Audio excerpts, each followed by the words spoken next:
Drawing begins as soon you put mark on the paper. But after that, I don't want to define what drawing is. I see drawing as a foundation where I sort of start my sculptures. So if I have an idea, it's my initial way of recording that idea. What the importance of drawing is to us is that it's the foundation of visual language. A lot of people hesitate to show drawings because they are procedural, but I only show drawings because I think the process is the most interesting thing that you can see when you look at an artist's work. Anytime that you're given the opportunity to look at an artist's drawings as opposed to the thing that they're famous for, whether that's the big massive paintings, is a special peak of who they are as an artist.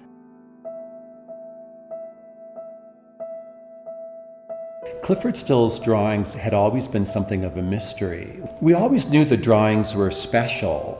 There's something about their intimate scale, the rarity. I had never seen a Clyfford Still drawing before visiting the warehouse. And so there was something revelatory about discovering these drawings and honestly being the first person on the planet to see them since the artist made them in a studio. When we received the collection here, we went through every single box one by one and lifted every single piece of paper out, cross-checked it with Patricia's inventory. We ended up going through 1,600 that they had inventoried.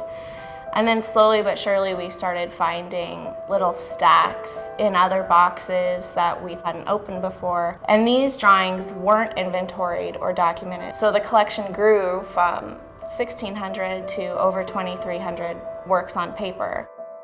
One of the things I remember as we were cataloging the drawings collection, which was happening in tandem with some of the paintings as well, was the interrelationships we were starting to be able to discern, and particularly starting to realize that certain drawings either led directly to paintings, or even more surprising, drawings came out of extant works on canvas. He would create studies for paintings, but he also worked backwards, and I think that really shows that drawing and working on paper was just as significant as painting was.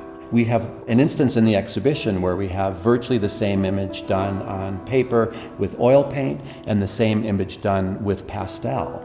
And I think that raises all sorts of questions about why would he recreate that image in two different media. But it really does suggest the differences and variations that the drawing media can provide an artist.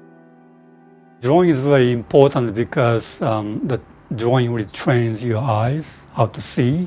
It wasn't until the end of my undergraduate experience in school that I started to think of drawing in a broader sense, and that was amazing. For the first time, drawing had an emotional impact on me, that it wasn't just a reproduction of an object. Instead, it was infused with emotion or concept or meaning. Still was such a traditionalist. He started out making sketches and mastering media in the traditional sense that the old masters did. He worked in graphite and in figure drawing and landscape, and he had to master those traditional academic motifs before he could break the rules.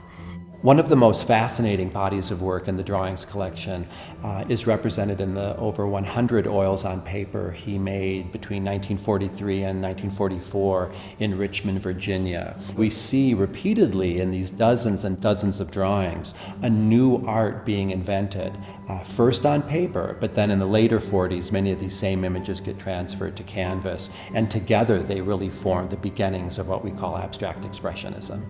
I think formally there are similarities throughout his life in terms of what he was creating on paper the same time he was creating on canvas. So in the 50s, when he really started working predominantly in pastel on paper, we get the same sense of color and materiality that we get with his paintings. And likewise in the 70s, as he's moving on canvas to greater areas of void and empty space, we see that more in his pastel works as well. The sheer size of Still's drawing output, again about 2,300 objects, in and of itself is a pretty interesting statistic. For a movement that we associate with spontaneity and a kind of creative impulse that can't be repeated, a kind of mythic idea of abstract expressionism, this many deliberate works on paper is pretty unique. Looking at an artist's drawing can be very telling because I think that drawing is a very intimate medium.